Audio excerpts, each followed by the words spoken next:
1999. I couldn't have done it without my brother, Sergio. No, literally. I couldn't have done it without him. We swapped over halfway. That's right. The identical twin brothers swapped over their shoes and timing chip in the toilet. I kid you not. We would have got away with it too if idiot here hadn't worn his watch on the wrong wrist.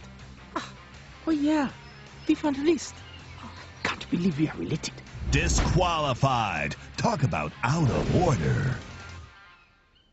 How did runner Rob Sloan cheat at the Kilda Marathon in October 2011?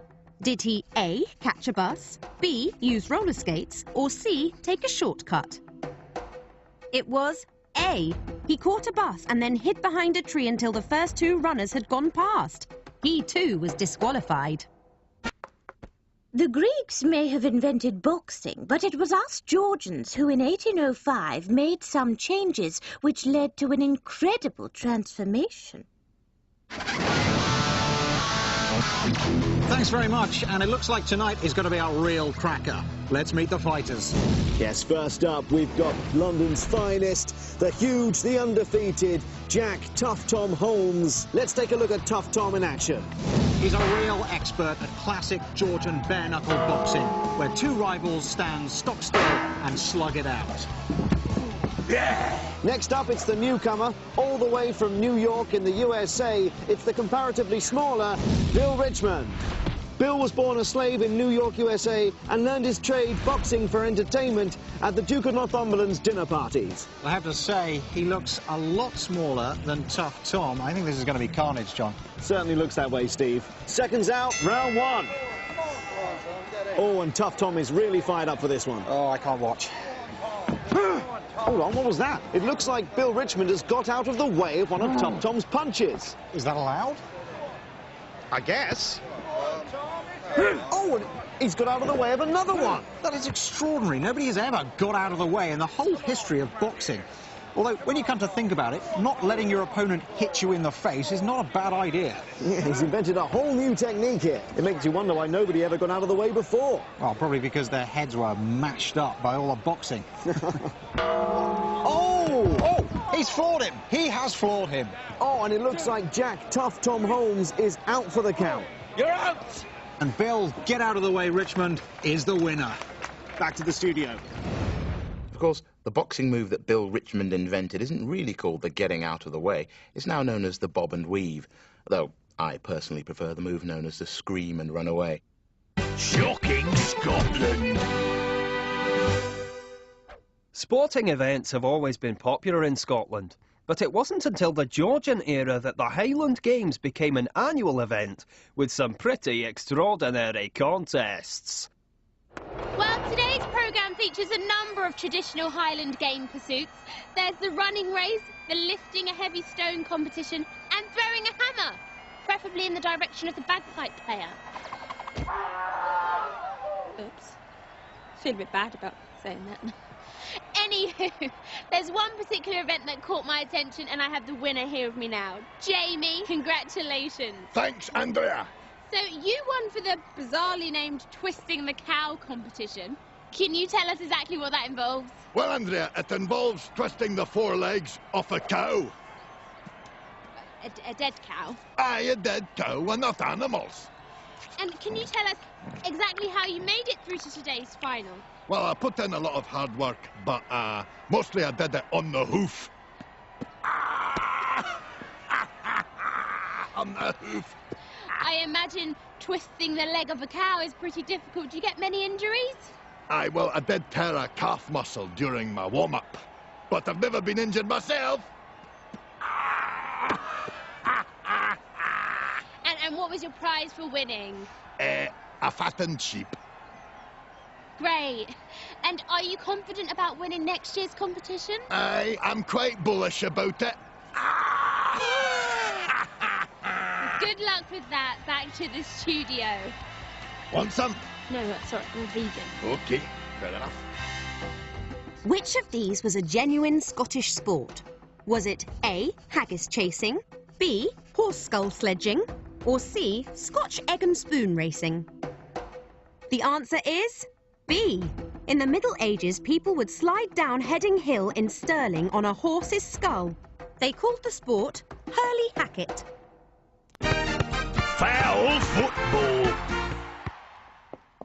We Victorians loved our football and founded lots of clubs like Sheffield United, famous for its badly behaved celebrity goalkeeper, Fatty Falk.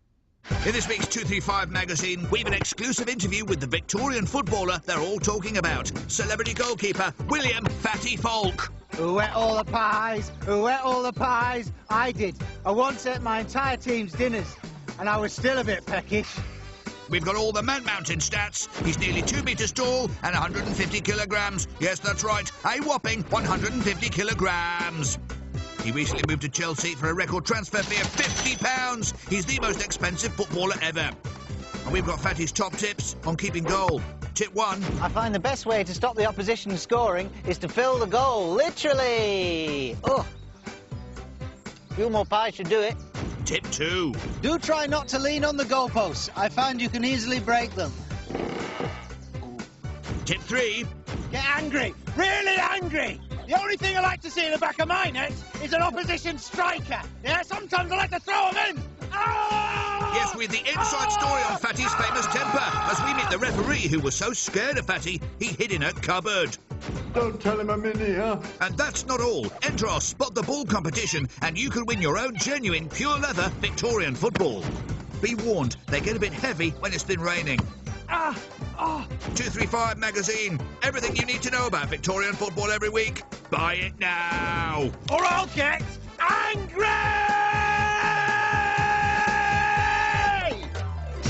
Really angry.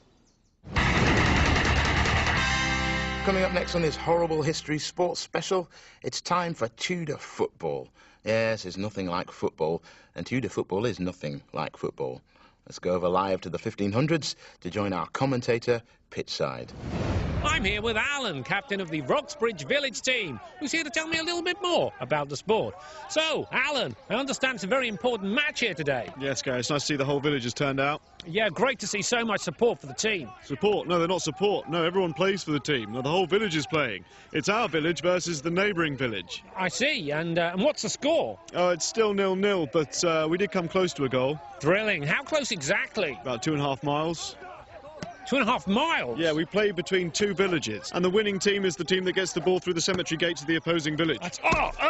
And this is your ball? Yes, made of pig's bladder. It looks like a pig's... Oh! Oh, now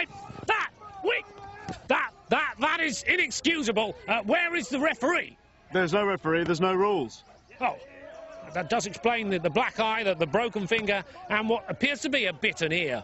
Yeah, well, it's just a gentle game today, Gary. Last game, I dislocated my arm and broke my jaw. Nasty. Would it be possible to have a word with the captain of the opposition team? Yeah, go ahead. Thank you. So, how's the game going from your point of view?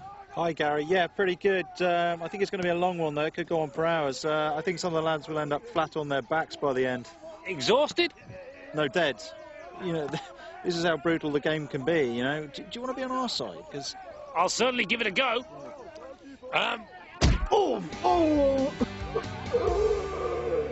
Yep, still got it. Henry VIII needed lots of young, fit men for the English army. And so many people were getting injured playing Tudor football that in 1540, Henry made it illegal. In any case, you shouldn't play football with pig's bladders. You should eat them. They're delish. Outlandish Olympics! The original Olympic Games were just for Greek competitors. It was one of us Victorians who dreamed up the modern international sporting event. Good day.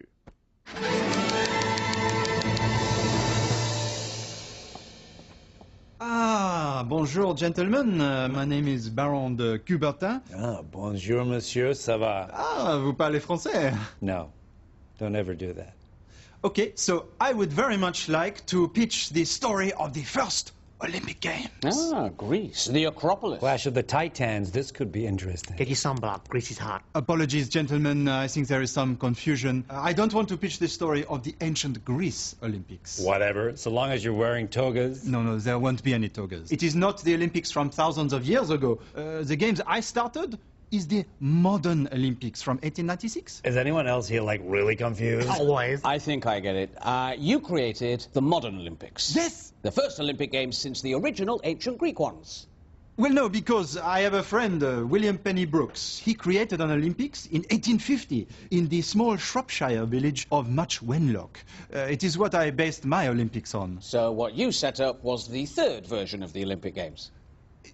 Well, no, because I think there is another one, the Cotswold Olympics in the early 1600s. But you know, it was more traditional, quirky English games, not a serious sporting event. Okay, quirky, English. I'm thinking Hugh Grant. Hugh Grant! So what you're trying to pitch here is the unique story of the founding of the fourth, different version of the Olympic Games. Olympics 4. The disappointment. Please, my Olympics, it changed the world. It shows what mankind can achieve if he is pushed to his limits. Think of Usain Bolt. Bolt, I love that movie. Is there a cartoon dog in this story? No, it is a serious sporting event, huh? Winning an Olympic gold medal is one of the highest achievements you can make. I know, because in the 1912 Olympics, I win one, huh?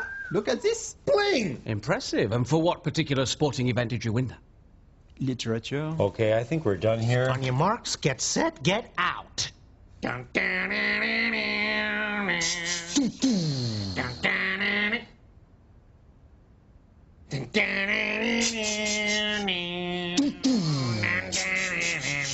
Au reservoir. Nice guy. Time now for some sporting action from ancient Greece. Not from the Olympics, but from the Isthmian Games. There were lots of games in ancient Greece that were just as good as the Olympics. And you join us here in Isthmia for the final race in this year's thrilling Isthmian Games. And here, about to cross the finish line in first place, it looks like, yes, it's Armando of Cos. Armando, congratulations. That was a truly astonishing victory. Oh, thanks. It was really hard work, but it's worth it for such a fantastic prize. Of course. And here is your prize, the incredible crown of celery. What? Celery? The prize is celery? Yes, didn't you know? No. I thought it was salary. A yearly wage, cash, dosh, wonga. I'm in it for the money. Ah, well, the bad news is your prize is in fact just a celery hat. And what's the good news? The good news is I bought this delicious Greek dip. Now that is rich. Sorry.